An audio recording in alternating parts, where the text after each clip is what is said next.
কিয়ামত ও ইমাম মাহদী আলাইহিস সালামের আগমনের পূর্বের লক্ষণ সম্পর্কে দয়াল রাসূল সাল্লাল্লাহু আলাইহি সাল্লাম ফরমান, মানুষের জন্য এমন একটি জামানা বা সময় আসতেছে যে সময় ইসলাম ধর্মের কোনো নাম ব্যতীত আর কিছুই থাকবে না। অক্ষর ব্যতীত কোরআনের কোনো আমল থাকবে না।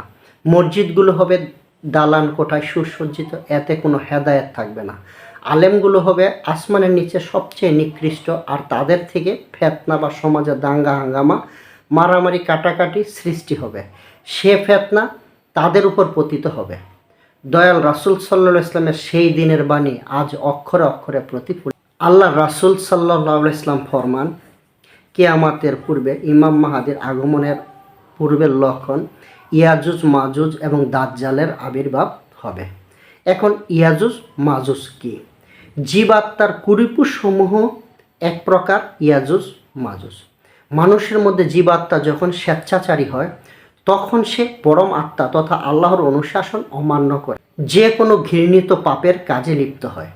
ইয়াজুজ মাজুজ বলতে এরূপ স্বেচ্ছাচারী জীবাত্মা সম্পন্ন মানুষকে বোঝায়।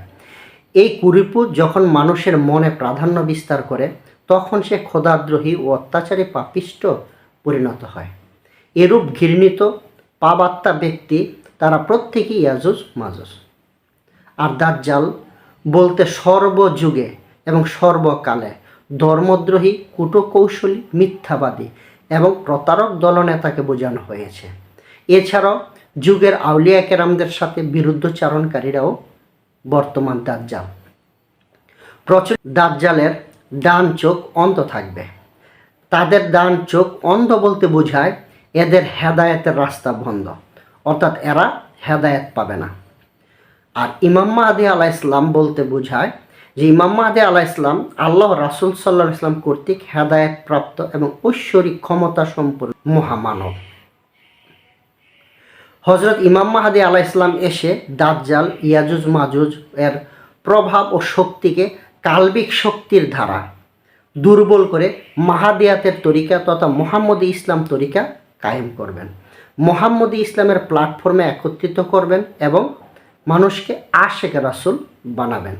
এই সাত গন্ধ যেখানে পাওয়া যাবে, উহাই সত্য ও হক পথ। বাংলায় একটা প্রবাদ আছে, পৃথিবীর সবচেয়ে বড় আদালত হচ্ছে যার যার বিবেক। তাই জ্ঞান ও বিবেক দিয়ে চিনে নেই, বুঝে নেই।